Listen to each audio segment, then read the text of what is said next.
முதல்ல தமிழ்நாட்டில் அகழ்வாராய்ச்சி நடந்த இடம் ஆதிச்சநல்லூர்னு சொன்னார்ல, அந்த ஊரில் ஆடு மேய்ச்சிக்கிட்டு இருந்த ஒரு பையன். ஓகேங்களா?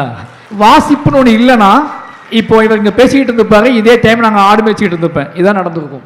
அந்த ஊரில் அந்த அகழ்வாராய்ச்சி பண்ண அதே ஜெர்மன் அறிஞர் வந்து தோண்டி எடுத்து தமிழ்நாட்டோட பாரம்பரியம் பெருமைகளை காட்டின ஊரில் சாதாரணமாக ஆடு மேய்ச்சிக்கிட்டு அந்த வெயிலில் சுற்றிக்கிட்டு இருந்த ஒரு பையன் அங்கே கிடந்த பேப்பர்லாம் எடுத்து வாசிக்க ஆரம்பித்தேன். வாசிக்க ஆரம்பிக்கத்தான் அந்த வாசிப்போட ருசி உங்களுக்கு தென்படும். அந்த வாசிப்பு வந்ததுக்கப்புறம் தான் நீங்கள் இருக்கிற இடத்துல இருந்துக்கிட்டு உங்களால் நீங்கள் சென்றடையாத இடத்த பற்றி கனவுகளை காண முடியும். நீங்கள் நினைக்கலாம் வாசிக்கிறது ஒரு வேலை மாதிரி நினைக்கலாம்.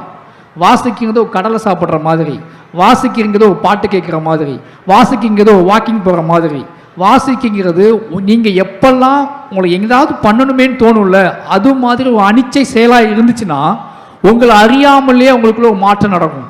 நீங்கள் வாசிக்க நீங்கள் என்னத்தை வேணாலும் வாசிங்க, எதையாவது எடுத்து வாசிங்க. நீங்கள் வாசிக்கும் போது உங்களோட பேச்சு மாறும். உங்களோட கோவப்படும் போது கூட நீங்கள் சொல் பிரயோகம் இருக்குல்ல, மனைவியை திட்டினாலும் சரி, அண்ணனை திட்டினாலும் சரி, தம்பியை திட்டினாலும் சரி, அப்பாட்ட பேசினாலும் சரி, யார்கிட்ட வாக்குவாதம் பண்ணாலும் சரி, எப்படியாப்பட்ட வார்த்தைகளை நம்ம யூஸ் பண்ணணும் அப்படிங்கிறத நம்ம வாசிப்பு சொல்லிக் கொடுக்கும். நம்ம வாழ்க்கையில் யார்ட்டையும் சண்டை போடாமலும் இருக்க முடியாது. அண்ணனா இருந்தாலும் சரி, தம்பியாக இருந்தாலும் சரி, மாமனா மச்சானா மனைவியா மகளா யாராக இருந்தாலும் சரி, நாம் நம்மளோட ஆர்கியூமெண்ட் பண்ணி தான் ஆகும். அது ஆர்கியூமெண்ட் சண்டையாக மாறும். எப்போ சண்டையாக மாறுது? நாம் அவசியமற்ற வார்த்தைகளை பயன்படுத்தும் போது அது சண்டையாக மாறுது. ஏன் அவசியமற்ற வார்த்தைகளை நம்ம பயன்படுத்துகிறோம்?